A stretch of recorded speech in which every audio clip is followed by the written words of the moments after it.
해결하기 어렵거나 대응하기 곤란한 문제적 섹터들을 모아서 명쾌한 솔루션을 제시해드리겠습니다. 오늘의 문제적 섹터 해결사 주식명가 MTNW 박태준 어드바이저와 함께합니다. 위원님 안녕하세요. 안녕하세요. 네, 첫 번째 주제 바로 볼게요. 반도체 이야기로 시작해 보겠습니다. 브로드컴, 오라클의 쇼크를 잠재울 호실적에도 주가는 시간 외에 급락했죠.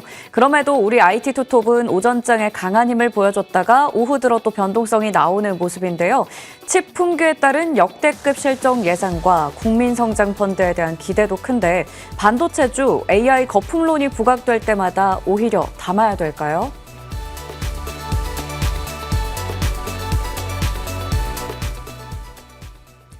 AI 거품론은 언제쯤 좀 사그라들까요? 이게 끝날 때까지 끝난 게 아닌 것 같습니다. 오라클 때문에 또 한 번 재부상했는데 브로드컴이 이걸 잠재울 실적을 냈지만 또 우려 속에서 주가는 시간 외에서 빠졌습니다.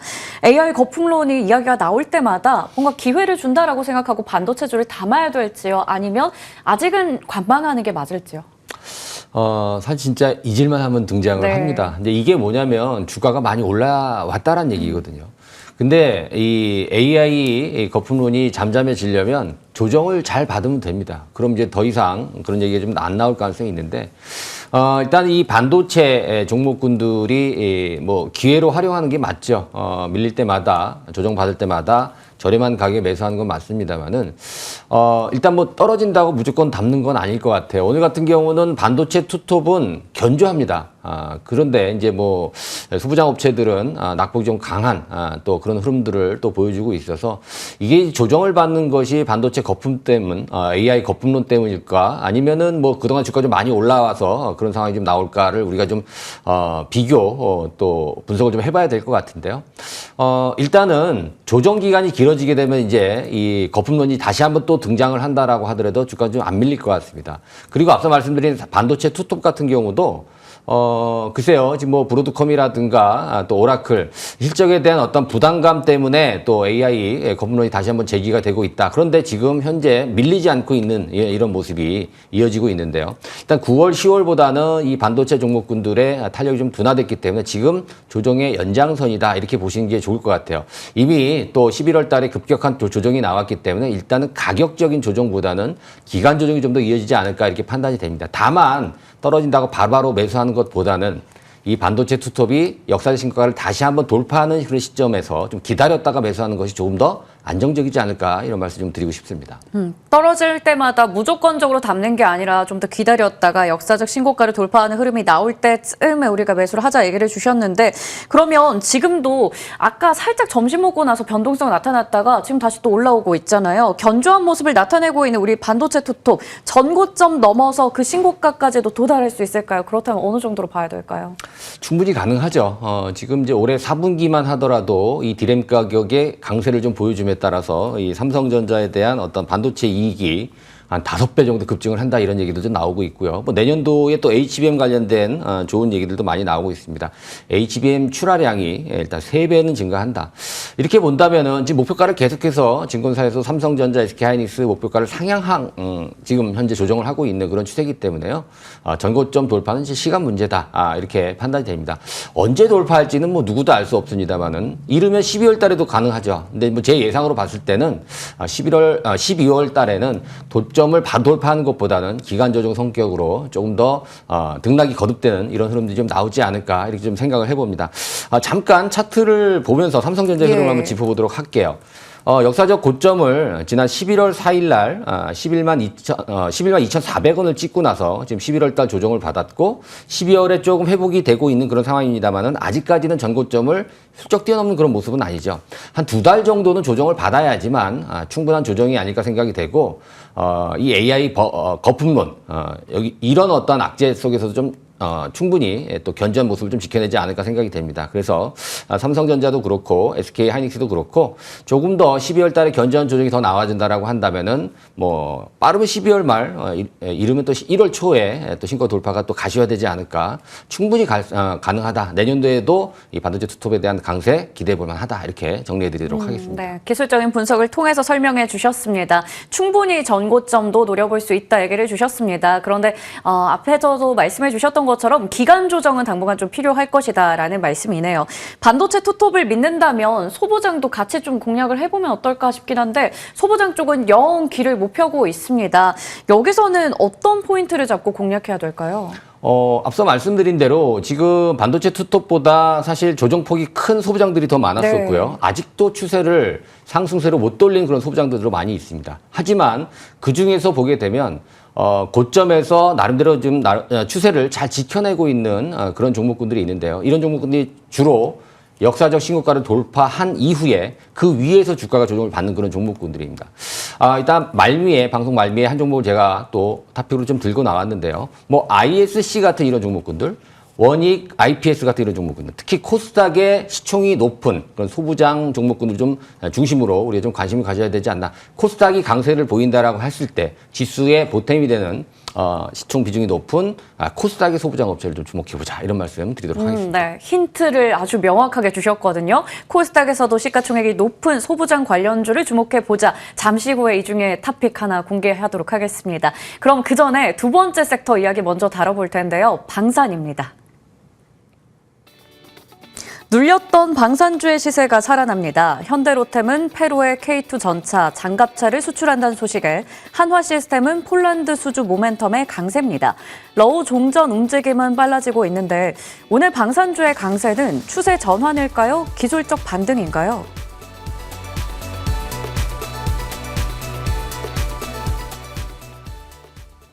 종전과 관련해서도 여러 이야기들 나오는 가운데 방산주들이 눌려 있다가 수주 모멘텀으로 오늘 대표주가 강하거든요. 이걸 가지고 우리가 추세 전환이라고 봐도 괜찮을지 아니면 기술적인 반등일지 어떤 쪽에 무게 실으세요? 일단 뭐 다양한 생각들이 있겠습니다만 저는 일단 추세 전환의 신호다라기보다는 그동안의 침체를 좀 오랫동안 보여줬기 때문에 이 반도체가 조정을 받고 또 제약 바이오가 조정을 받는 최근에 시장에서 주류 섹터라고 할 수 있는 종목군들이 전체적으로 조정을 받으면서 틈새를 좀 올라오고 있는 그런 모습이 아닌가 생각이 됩니다. 특히나 좋은 이야기들도 좀 많이 나오고 있고요. 특히나 말씀드린 대로 뭐 현대로템 같은 경우 지금 이제 이 페루 정부의 장갑차 그리고 뭐 K2 전차 뭐 이런 것들 이제 수출을 하기로 또 합의를 했다는 얘기가 나왔음에도 불구하고 오늘은 올라가지만 이틀 연속 좀 조정을 받는 그런 모습이 나왔습니다. 사실 이 방산주의 대표적인 종목군들 뭐 하나에어로스페이스라든가 또 현대로템 또 LIG 넥스원 이런 종목군들이 이미 주가가 많이 올랐기 때문에 선반영된 측면이 굉장히 강하다 이렇게 좀 볼 수가 있을 것 같아요. 그리고 이 방산 업종이 전반적으로 이게 장기 프로젝트입니다. 이미 4년치 일감을 뭐 수주를 좀 하고 있다라고 하지만 주가는 좀 반응이 좀 시원찮죠. 이런 부분이 이미 상반기 때 주도 섹터로서의 어떤 주가 상승 재평가가 다 이어졌었고요. 그리고 워낙 이제 장기 프로젝트이기 때문에 뭐 개발이라든가 또 생산 또 이 납품까지 수년이 걸립니다. 이런 것들이 이미 주가 상승으로 인해서 상반기 때 다 반영이 됐다라고 보기 때문에 이제 상반기만큼의 드라마틱한 상승을 좀 기대하기는 쉽지 않겠다. 다만 몇 개 종목군들, 항공우주와 관련이 있는 또 방산 업종들은 또 신고가를 내는 종목군들이 나오고 있거든요. 항공우주라든가 이런 종목군들은 최근의 시대를 또 신고가를 좀 경신하고 있기 때문에 이런 종목군들은 좀 우리가 눈여겨봐야 되겠습니다만 전반적인 방산 흐름 자체는 기술적 반등 정도로 해석하는 게 맞지 않겠느냐 저는 이런 의견으로 말씀드리도록 하겠습니다. 섹터 전반적으로 봤을 때는 기술적 반등 정도고 뭔가 항공 우주와 관련된 모멘텀까지 가지고 있는 쪽들에 대해서 우리가 눈여겨볼 필요도 있겠네요. 대표주 위주로 좀 봐야 될 것 같은데 우선 좀 하나 걸리는 게 있습니다. 이게 다 같이 살아나려면 일단 좋은 뉴스가 나와야 되는데 지금 러우 협상에 대해서도 어떻게 될지 한 치 앞을 내다보기가 어렵거든요. 계속 이야기들이 나오니까 일단 관망하자 이런 시각도 많은 것 같은데 만약에 정말 종전이 가시화된다면 솔직히 방산주의 발목을 잡는 큰 악재가 되진 않을까요?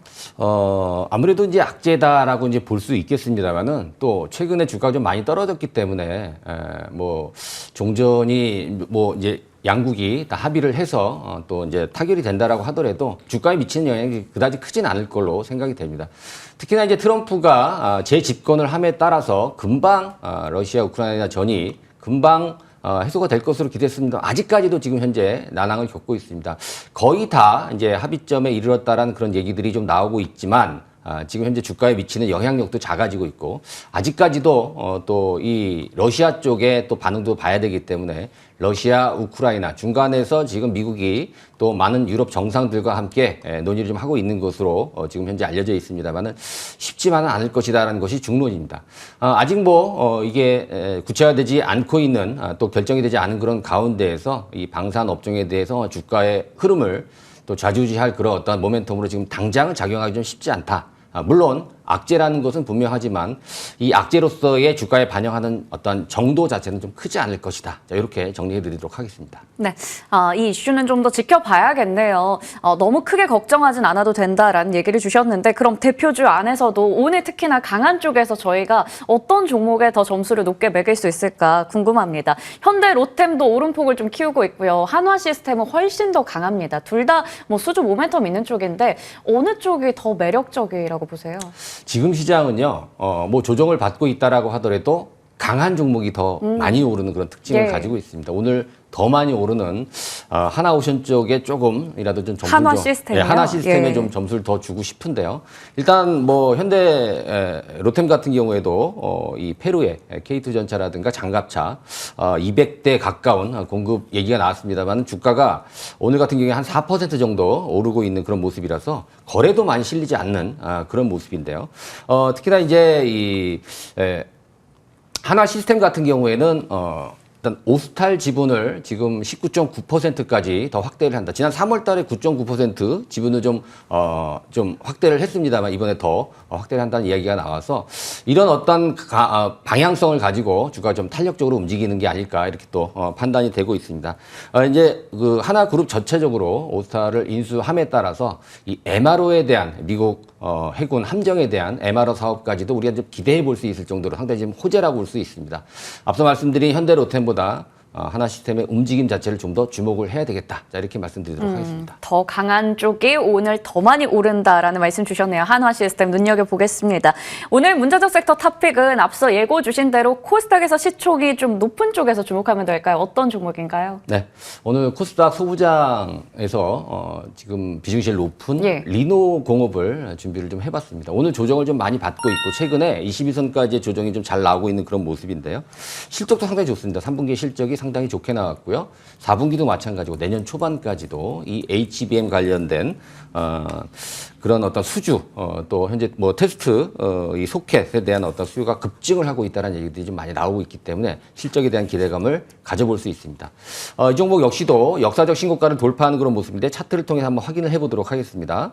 네, 역사적 신고가를 돌파하고 나서 지금 쉬고 있는 그런 구간이기 때문에 조정 이후의 상승은 충분히 가능하다. 자, 현재 3% 가까운 조정을 받고 있습니다만은 충분히 되돌림이 나올 가능성이 높다 이렇게 말씀드릴 수가 있을 것 같습니다. 목표가는 8만 원으로 말씀드리도록 하겠고요. 선절매 가격은 5만 5천 원 말씀드리도록 하겠습니다. 네, 쉬어갈 때가 오히려 기회가 될 수 있는 리노공업 말씀해 주셨네요. 목표 주가는 8만 원, 손절가는 5만 5천 원 설정해 주셨습니다. 이어서 AS 한 종목 받아볼 텐데 이 종목의 시세가 대단합니다. 나이백이거든요. 차트 보면 무시무시하게 최근에 올라왔죠. 메이저의 수급 호조까지 더해주고 있습니다. 목표가를 달성했어요. 계속 홀딩하면서 좀 끌고 가볼까요? 네, 이 종목은 사실 이제 고점 신고가를 경신한 이후에도 조정을 좀 한 2달 정도 받았고 이번 주에 강하게 또 신고가를 다시 경신하는 그런 모습이 나왔습니다. 뭐 나이백에 대한 어떤 긍정적인 말씀들 좀 많이 좀 드렸었고요. 그리고 오늘 같은 경우도 사실 이 제약바이오 좀 악재가 좀 나왔음에도 불구하고 이 종목은 강세 흐름을 지켜나가고 있습니다. 어떻게 보면 시세의 출발점이다라고 볼 수는 있습니다. 목표가를 달성을 했지만 조금 더 상향시킬 수 있다. 이렇게 말씀을 드립니다. 일단은 오늘 시세 5만 2천 원을 기록을 하고 있습니다만 충분히 6만 원 이상 또 그 이상까지도 한번 기대를 해볼 수 있기 때문에 눌림목이 나온다라고 한다면 신규로 접근해도 괜찮겠다. 이렇게 말씀 좀 드리면서 이 제약바이오의 나이백 시세를 한번 기대를 해보는 것도 좋은 선택이 될 것이다. 이 말씀 좀 드립니다. 장중 전략과 함께 좀 소통할 수 있는 방법은 없을까요? 휴대폰 카메라 키셔서 밑에 나가는 QR코드 접속을 하시게 되면 제가 요즘 장중에 일단 들어오시는 분들하고 종목 상담을 많이 또 잘 해드리고 있습니다. 많이 만족도가 굉장히 높은 것 같습니다. 그리고 이제 신고가 종목군들을 제가 또 좋은 종목, 뭐 나이백도 마찬가지입니다. 제가 무료 톡방에서 또 이렇게 소개를 좀 많이 드렸던 종목인데요. 저랑 소통하시고 싶으신 분들 또 종목 추천을 받으실 분들은 지금 들어오셔서 저랑 이 톡방에 들어오시면 소통할 수 있는 기회 잡으시기 바라겠습니다. 네, 많은 관심 부탁드리겠습니다. 주식명가 MTNW 박태준 어드바이저와 이 시간 성공 마감 전략 1부 마무리하겠습니다. 저희는 잠시 후에 성공 마감 전략 2부에서 다시 인사드릴게요. 고맙습니다.